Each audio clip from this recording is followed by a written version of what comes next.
Welcome back to my channel. मैं हूँ रीति घटाल और आज की वीडियो में हम पढ़ेंगे उत्तराखंड के प्रमुख पूरा आदिम जनजाति। तो चलिए स्टार्ट करते हैं। लेकिन उससे पहले अगर आपने मेरे चैनल को सब्सक्राइब नहीं किया है तो इसे सब्सक्राइब कर लीजिए और बेल आइकन दबाना बिल्कुल भी ना भूलिएगा। तो आज का जो टॉपिक रहेगा हमारा वह रहेगा उत्तराखंड के प्रमुख पूरा आदिम जनजाति। तो जैसे कि हम जानते हैं, जो हमारा देवभूमि उत्तराखंड है, यहाँ पर प्राचीन काल से ही मानव होने के साक्ष्य मिलते आए हैं। और यह बात है महापाषाण काल की। महापाषाण काल से ही यहाँ पर को मानव के होने के साक्ष्य मिलते रहे हैं। और आगे चलकर कुछ पूरा आदिम प्रजाति ने यहाँ पर निवास किया था, जिनमें प्रमुख थे कोल, उसके बाद किरात और फिर आए थे खस। तो जो कोल है ये सबसे पहले आने वाली पूरा आदिम जनजाति है। तो यहाँ पर को आपको 1 नंबर का क्वेश्चन डायरेक्ट मिल गया कि जो उत्तराखंड में सबसे प्राचीन आदिम जनजाति कौन सी थी। तो इसका आंसर हो जाएगा कोल जनजाति, उसके बाद किरात और फिर लास्ट में खस थे। तो अब जान लेते हैं कोल जाति के बारे में। तो सबसे पहले हम बात करेंगे कोलों की, उसके बाद किरात और फिर लास्ट में खसों की बात करेंगे। तो चलिए स्टार्ट करते हैं कोलों से। जो कोल पूरा आदिम जनजाति है, इसे सबसे प्राचीन पूरा आदिम जनजाति मानी जाती है, सबसे प्राचीन। और इनके बारे में कहा है कि इनको पूरा साहित्यों के अनुसार इन्हें मुंड या सबर का है। इन्हें मुंड और सबर भी कहा गया है। और जो कोल है, इनका जो प्रमुख व्यवसाय की बात करें तो इनका जो प्रमुख व्यवसाय है यह कृषि है। कोल को सबसे प्राचीन आदिम जनजाति माना जाता है। इन्हें साहित्य में मुंड और सबर कहा गया है। और इनके व्यवसाय की बात करें तो वह कृषि है। और इनके बारे में यह भी कहा गया है, जो कोल है ये सैंधवों की भांति मृतकों को खुले में फेंकते थे, यानी जो मृतक होते थे उनको यह खुले में फेंक देते थे। और यह नाग पूजा के साथ साथ संभवतः लिंग पूजा में भी विश्वास करते थे। तो इतने इम्पोर्टेंट पॉइंट है कोल आदिम जनजाति के बारे में। अब इसको नोट्स में देख लेते हैं। तो सबसे पहला पॉइंट है कि यह सर्वाधिक पूरा प्रजाति मानी जाती है, आदिम जाति। पूरा साहित्य के अनुसार इन्हें मुंड या सबर कहा गया है। कोलों का प्रमुख व्यवसाय कृषि था और यह कृषि में धान, गन्ना और कपास की फसलें उगाते थे। इनके कृषि उपकरण की बात की जाए तो ये लकड़ी, पत्थर और बांस से निर्मित होते थे। किससे निर्मित होते थे? लकड़ी, पत्थर और बांस से। और यहाँ एक प्रथा चलती थी जिसे कहा जाता था कुमार कुमारी गृह प्रथा। अगर आपसे क्वेश्चन ऐसे पूछा जाएगा कि जो कुमार कुमारी गृह प्रथा है वह कौन सी आदिम जाति में प्रसिद्ध थी, तो आपका आंसर हो जाना चाहिए यह कोल जाति में प्रसिद्ध थी। नेक्स्ट बात कर लेते हैं। कोल नाग पूजा के साथ संभवतः लिंग पूजा में भी विश्वास रखते थे। अनेक साहित्यकारों के अनुसार विष्णु के 10 अवतार में से मत्स्य, कुर्मु, वाराह तथा नरसिंह भी कोलों की देन है। तो इतने डायरेक्ट इम्पोर्टेंट पॉइंट है कोलों के बारे में जो हमारे एग्जाम के लिए इम्पोर्टेंट है। इसके अलावा कोलों को आर्यों के विपरीत शारीरिक विशेष वाला बताया गया है और यह कुरूप और भद्दे दिखते थे। जो आर्य थे वह दिखने में थोड़े ठीक थे, लेकिन जो ये कोल थे यह कुरूप और भद्दे दिखते थे। इसीलिए जो कोल है इनको आर्यों के विपरीत शारीरिक विशेषता वाला बताया गया है। अब बात कर लेते हैं किरातों की।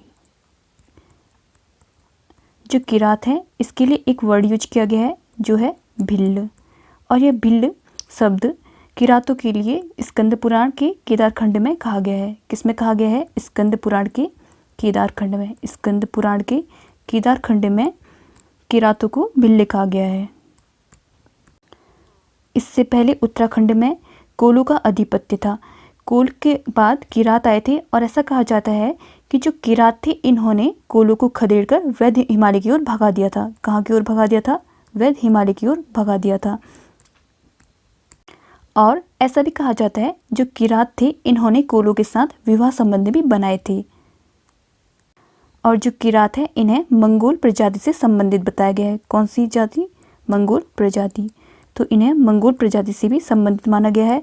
जो किरात थे यह मूल रूप से भ्रमणकारी प्रवृत्ति के पशुपालक थे, यानी कि ये घुमक्कड़ प्रवृत्ति के थे और पशुपालक थे। इनका जो व्यवसाय की बात की जाए तो वो पशुपालक थे। और यह ऋतुओं के साथ अपना आवास चेंज करते थे। और इनके जो मुख्य पशु है जिनको ये पालते थे वह थे, पशु जो पालते थे वह भेड़ था। याद रखना कि इनका जो प्रमुख पशु था जिन्हें वे पालते थे वह भेड़ था। और अगर इनके रक्षा उपकरण की बात की जाए, रक्षा उपकरण, तो ये मुख्य रूप से तीर, धनुष, लाठी और गोफन। इसमें गोफन जो होगा वो इम्पोर्टेंट हो जाएगा, क्योंकि तीर, धनुष, लाठी ये तो आपने नाम सुने हैं, लेकिन आपने ये गोफन नाम नहीं सुना होगा। अब आपसे एग्जाम में पूछ लिया जाएगा कि किरातों के संबंध में गोफन क्या था, तो आपका आंसर हो जाना चाहिए यह एक रक्षा उपकरण था।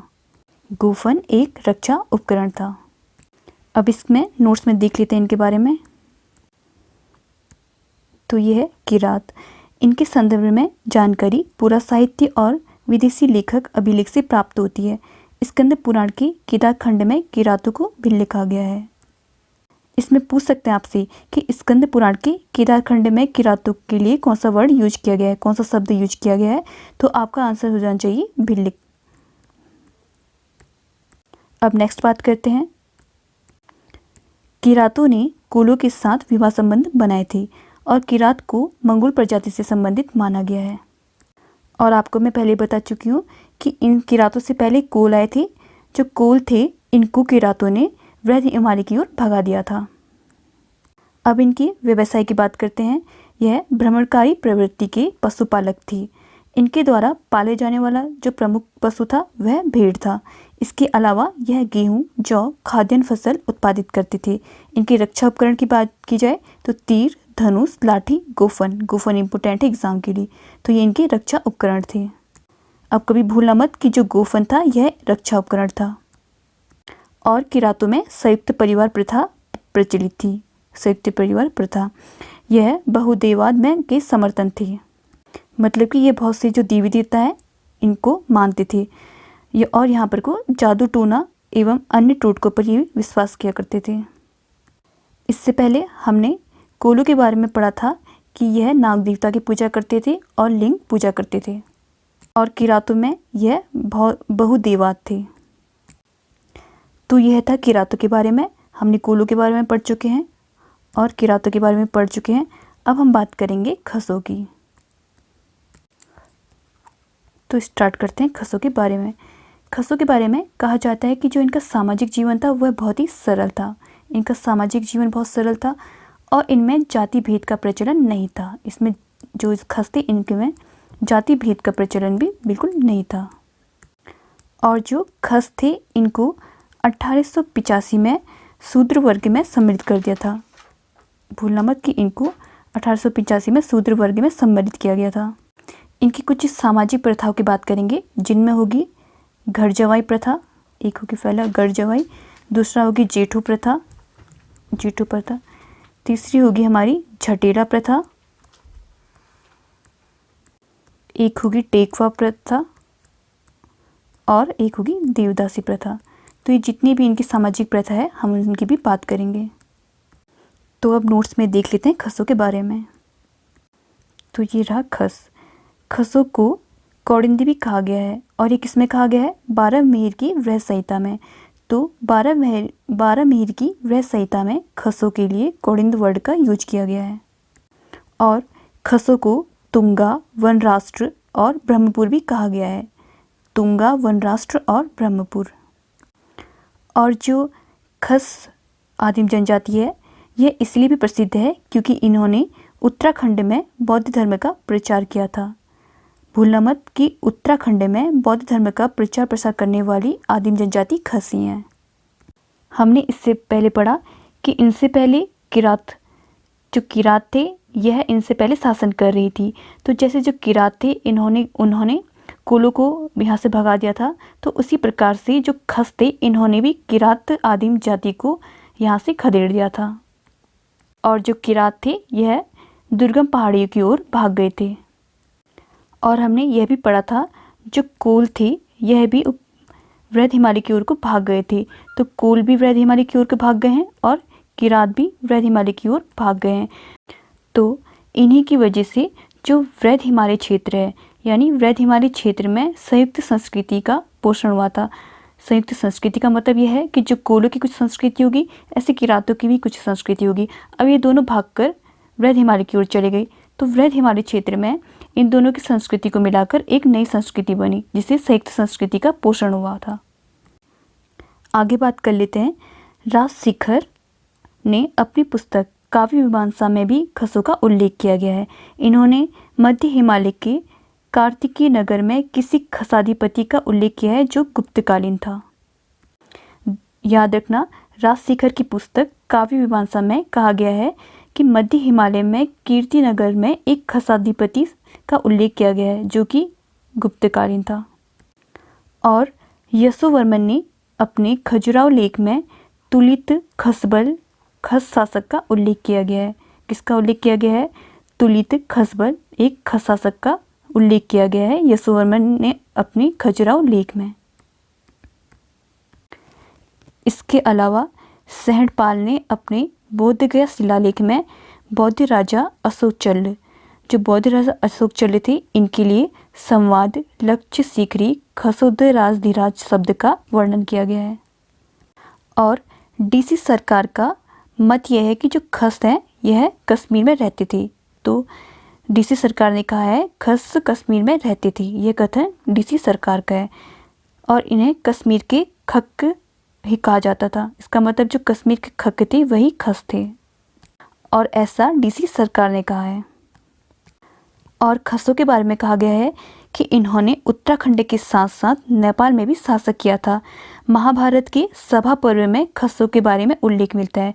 तो पूछा जाएगा आपसे क्वेश्चन कि महाभारत के किस पर्व में खसों के बारे में उल्लेख किया गया है? तो आपका आंसर हो जाना चाहिए सभा पर्व में। अब इनके सामाजिक जीवन की बात कर लेते हैं। जो खस था उनका सामाजिक जीवन बहुत ही सरल था और उनमें जाति भेदभाव का प्रचलन बिल्कुल भी नहीं था। 1885 में ब्रिटिश युग में खसों को शूद्र वर्ग में सम्मिलित किया गया है। यह आपको मैं पहले बता चुकी हूँ, आप ही डेट याद कर लीजिएगा। खसों की कुछ प्रमुख सामाजिक प्रथाएं जिनमें थी घर जवाई प्रथा, झटेला प्रथा, देवदासी प्रथा, जेठू प्रथा और टेकुआ व्यवस्था। अब इनके बारे में कुछ जान लेते हैं। तो सबसे पहले बात करते हैं घर जवाई प्रथा में।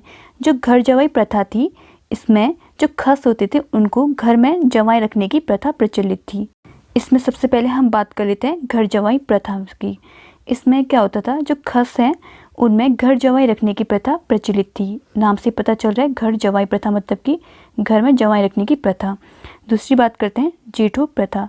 इसमें क्या होता था कि जो पारिवारिक संपत्ति में सबसे बड़ा भाई होता था, तो उन्हें हक होता था कि अन्य जो भाई होते थे उनकी तुलना में इन्हें अधिक संपत्ति मिले।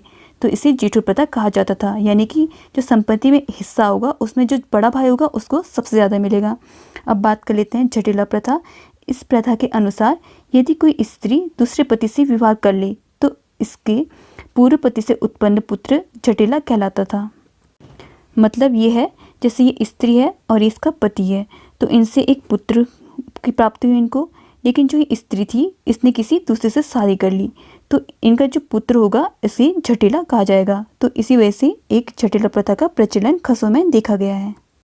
अब बात करते हैं टेकुआ व्यवस्था की।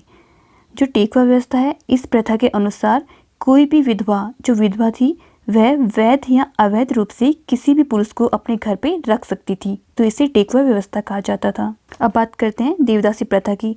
इस प्रथा के अनुसार यह आदिम जाति अपने ज्येष्ठ पुत्र को मंदिर में दान कर देती थी। देवदासी मतलब जो इनकी ज्येष्ठ पुत्री होती थी, यानी कि बड़ी पुत्री होती थी, उनको यह मंदिर में दान कर देते थे। तो ऐसी अजीबोगरीब प्रथा हमें खसों के सामाजिक जीवन में दिखाई देती है।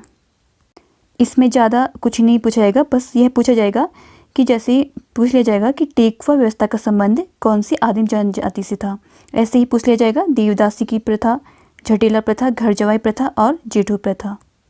तो आपको याद होना चाहिए कि जो भी प्रथाएं यह खसों से संबंधित थी। तो फ्रेंड्स, यह थी आज की वीडियो। आई होप कि आपको ये वीडियो समझ आई होगी। अगर आपको ये वीडियो पसंद आई है, मेरी मेहनत पसंद आई है, तो प्लीज़ इसे लाइक कीजिएगा, मेरे चैनल को सब्सक्राइब कीजिएगा और बेल आइकन दबाना बिल्कुल भी ना भूलिएगा। मिलते हैं नेक्स्ट वीडियो में किसी दूसरे टॉपिक के साथ। तब तक के लिए टेक केयर, अपना ख्याल रखिएगा।